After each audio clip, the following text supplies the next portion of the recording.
One of the biggest things that I wish I knew when I had started out producing, at some point in everyone's producer journey, they started out. And when you started out, you probably didn't know very much about making beats. And luckily, there's tons of information out there to teach people how to make beats. But there's tons of things that don't get talked about that every producer should know. So let's talk about them. Now, for me, one of the big things in my quote-unquote producer journey has been realizing that nobody really knows what they're doing.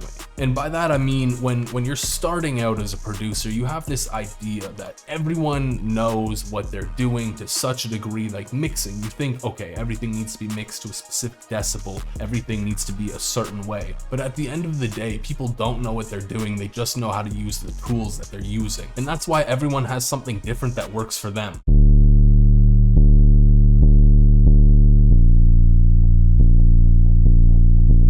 This got my favorite clap from this kid. And that kind of carries over into sound design. Like, yes, someone could theoretically describe how to pick good sounds to you, but at the end of the day, it is a little subjective. Like, I pick sounds based off of what sounds cool in terms of, do I want to sound kind of like this? And this is what I mean, music kind of comes down to this feeling. I started this out, I had an intention of 158, I dropped down to 138. One thing that I really wish I learned much sooner into producing was that simplicity is so important. You can make the most complicated piece of music. Congratulations. No one's gonna pat you on the shoulder. And at the end of the day, as a producer, your job isn't to compose the next masterpiece that Beethoven should have made. Your job is to make a beat that an artist is supposed to go on and turn into a great song. So it's more so your job as a producer to create the space for an artist to create their greatness.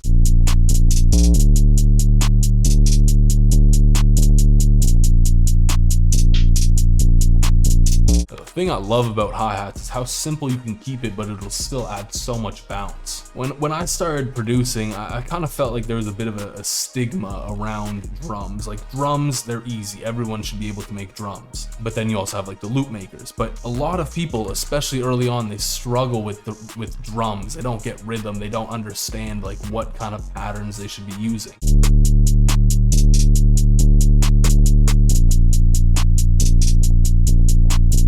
And so what really helped me kind of piece together drum rhythms and what I should be doing with my drums, I guess I should say, is listening to popular songs that I liked, and I would actually count the beats. I would see where different drum hits would land. I'd kind of recreate the pattern in my mind as MIDI, and I would go home and I would recreate it. And after a while, you kind of pick up that there's a lot of just repeated drum patterns. You'll see the exact same things over and over, just with a few notes here and there adding a little accent.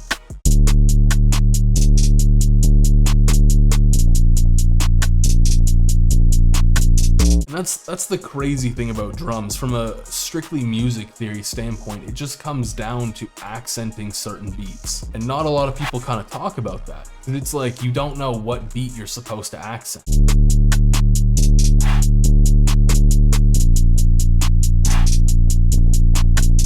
But there isn't really a set in stone beat that you should be accenting. In the end, it just comes down to syncopation. And for those of you that don't know, syncopation is just accenting a beat. You can be accenting the beat by having something go on the off beat, or you can, it's a lot goes into it, but it's just accenting beats basically.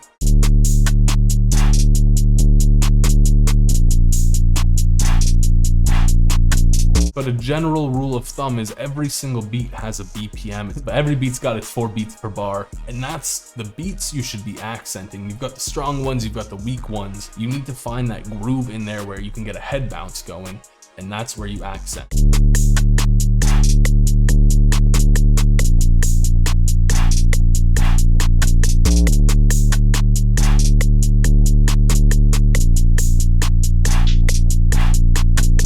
You kind of get the vibe. Now, with that being said, I also especially noticed for myself when I started making beats, I didn't know what kind of instruments to use for my drums. I was always using a kick, barely ever using an 808. I just didn't know what I was doing. The staple to drums you'll see in most music is 808, snare, clap, hi-hat, open hat. That's the bare minimum you'll see, but you can branch out and add a lot more.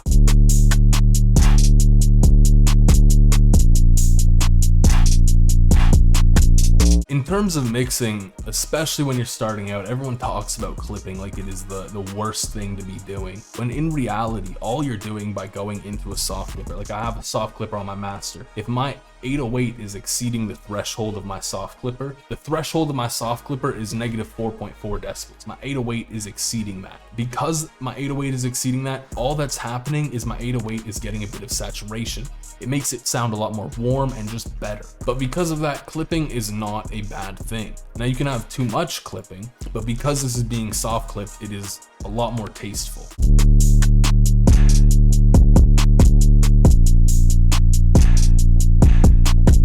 Yo, I don't know what it is about chants, but they just feel so goddamn primal, bro. I'm here for it. Something I wish I knew a lot more when I was making beats at first was just how important note length is. You can derive a lot of bounce just from the length of notes. And this is now kind of why I like to use FL keys so much, because it's just, you can really hear the note length.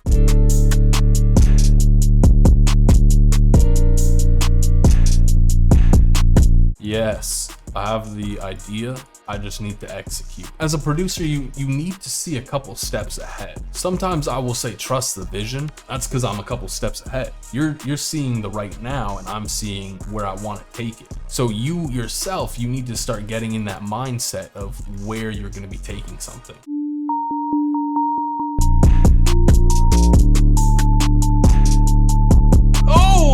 Something that took me the longest time to understand was how important adding texture was. Sometimes I'll make a beat and it'll pretty much just come down to chords or an arpeggiation and a couple textures, and that will fill up the space so much but leave enough room for an artist.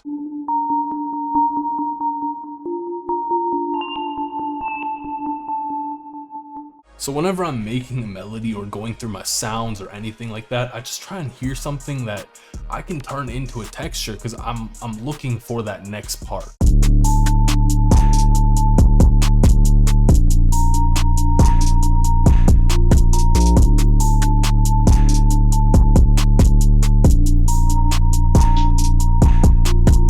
Now, don't be afraid to just experiment around with your melodies, your drums. Like, whenever I've been working with an artist or another producer, I'm always thinking to myself, I'm like, I want one section to be a little out of the ordinary. So I'll try and find that thing that I can use in some way just to add a little bit, something unique.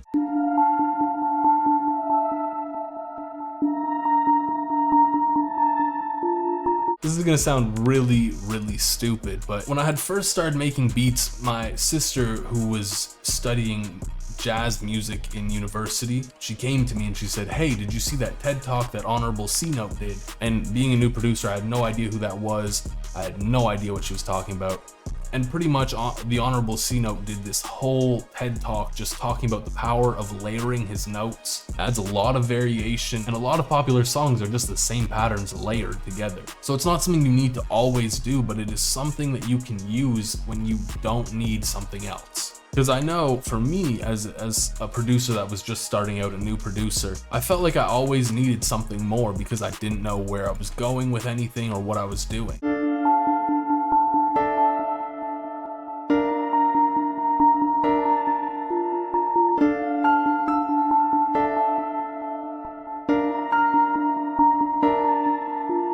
Now, one of the biggest things that I wish I knew when I had started out producing was the power of repetition. I don't mean you need to repeat the exact same thing over and over and over again, but you can just keep little phrases here and there, and that's actually what makes things catchy.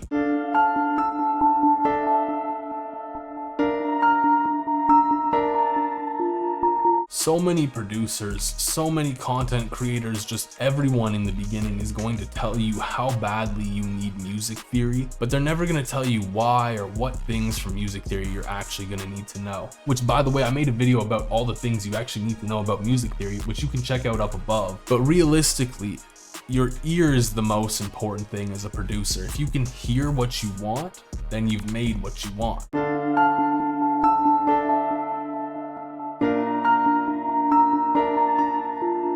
And I can guarantee you a good ear will take you so much further than music theory ever could. Having music theory won't hurt by any means. If you can trust your ear, if you can mix by ear, etc., if you can lay down chords and all that by ear, that's talent.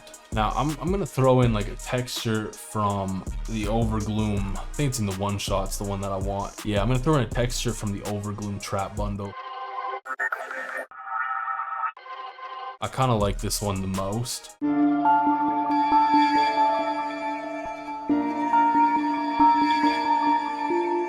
Don't be afraid to EQ things out. If there's a frequency you don't like, cut it. If there's some sounds you don't like the high end in, remove the high end. You don't need all the frequencies in the world, but you need the ones you like.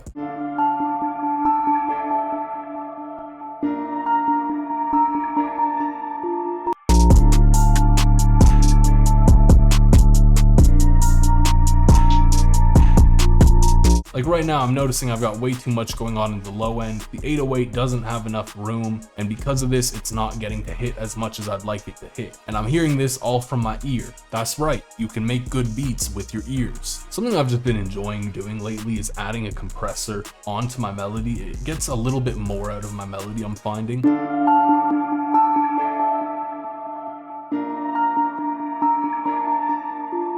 And if you really want those highs to sparkle, you can use something like fresh air just to give a little bit of shine to those highs, and maybe even the mids if you want.